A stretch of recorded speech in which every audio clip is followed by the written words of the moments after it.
Bonjour, bonjour et bienvenue dans une nouvelle vidéo. Aujourd'hui, ça fait 1 an jour pour jour que Kira nous a quittés. Pour cette occasion-là, je voulais donc vous raconter notre histoire. Du coup, Kito et Kira se connaissaient depuis plusieurs années. Je crois que ça devait faire 9 ans qu'ils étaient ensemble. Et donc, avant que je devienne propriétaire de eux deux, je m'en suis occupée d'eux pendant 1 mois et demi afin d'apprendre à les connaître. Surtout Kira parce qu'elle était aveugle de l'œil gauche, enfin borgne de l'œil gauche. Donc, il a fallu que j'apprenne à travailler avec un cheval un peu comme ça. Et donc, je suis devenue propriétaire de E2 le 13 juin 2017. Donc, j'ai commencé mon histoire en tant que propriétaire. Donc, j'apprends encore un peu à les connaître et tout. Donc, tout se passe bien. Donc, là, ils sont dans un terrain qu'on me prête. Sauf que quelques temps après, on s'en est pris à ma jument, donc Akira, qui était blessée au poitrail. Du coup, je les ai changés de terrain. Je les ai mis dans un terrain caché. Le temps que je parte en vacances en Haute-Savoie. Et à mon retour, du coup, je les ai remis en pension dans une nouvelle pension où ils ont fait la connaissance donc de Idéal.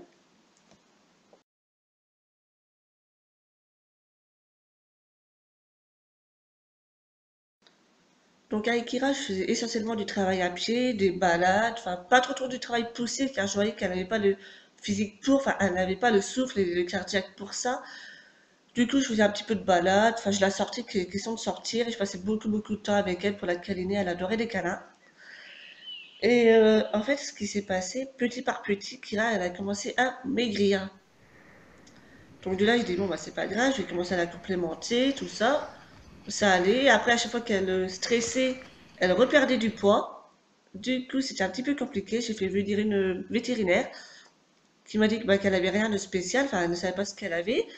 Sauf que fin octobre, Kira, elle a perdu la vue des deux yeux. Donc, du coup, Kira, elle a reperdu du poids. Donc, voilà. À chaque fois qu'il y avait une épreuve de stressante pour elle, elle faisait le yo-yo. Donc, elle grossissait, elle grossissait.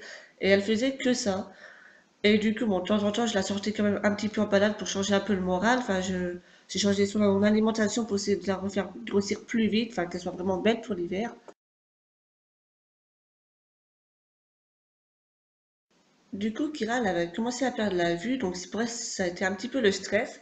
Et suite à ça, j'ai donc décidé de créer ma chaîne sur YouTube afin de vous montrer comment on peut travailler un cheval aveugle sans problème. Enfin, c'est un cheval comme les autres, quoi. Et donc, Kira, je lui avais appris à monter les trottoirs, à descendre, à faire attention où elle marche. Enfin, vraiment, c'était super. Et du coup, enfin, en mois de décembre, on a récupéré Idéa, donc le cheval qui était à droite, parce qu'on savait que Kira n'allait pas vraiment bien niveau forme. Et autant vous dire qu'on a bien fait de récupérer Idéal, car en fait, le 25 ou le 28 janvier, on a retrouvé Kira couchée par terre, qui avait du mal à se relever. Du coup, on a appelé un vétérinaire d'urgence et elle m'annonce que ma jument est en train de faire une myopathie atypique, due aux érables. Et je ne connaissais pas cette maladie.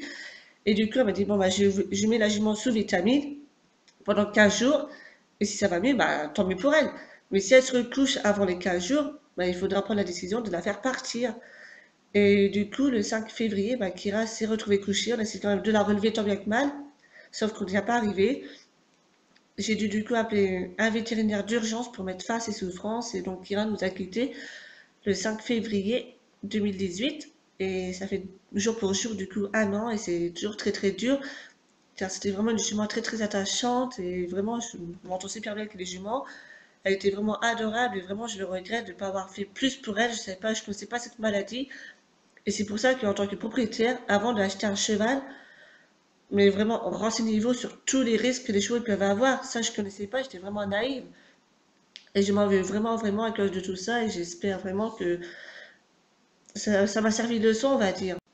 Comme je vous dis, cela m'a servi de leçon, mais j'aurais préféré apprendre ma leçon autrement du fait de perdre ma jument, car c'est une épreuve très dure en tant que propriétaire. Du coup, surtout avant d'avoir un cheval, renseignez-vous vraiment sur tous les risques que les chevaux peuvent avoir. C'est vraiment très important pour éviter tout problème et tout. Et donc, voici l'histoire de Kira, enfin, qui était courte. Du coup, elle m'a appartenu en juin, elle est partie en février. C'est assez court, c'était quand même des bons moments que j'ai passés avec elle. Je le regrette de ne pas avoir fait plus pour elle. Enfin, en tant que jeune propriétaire, je ne sais pas ce qui se passait réellement. Et du coup, voilà, donc j'ai ouvert une FAQ il y a quelques temps, donc je mettrai le lien en description. Si vous avez des autres questions, n'hésitez pas à poser en commentaire. Et j'espère du coup que ma vidéo vous a plu et vous prendra conscience par rapport au risque des chevaux. Et moi, je vous retrouve bientôt pour une prochaine vidéo. Sur ce, bye bye.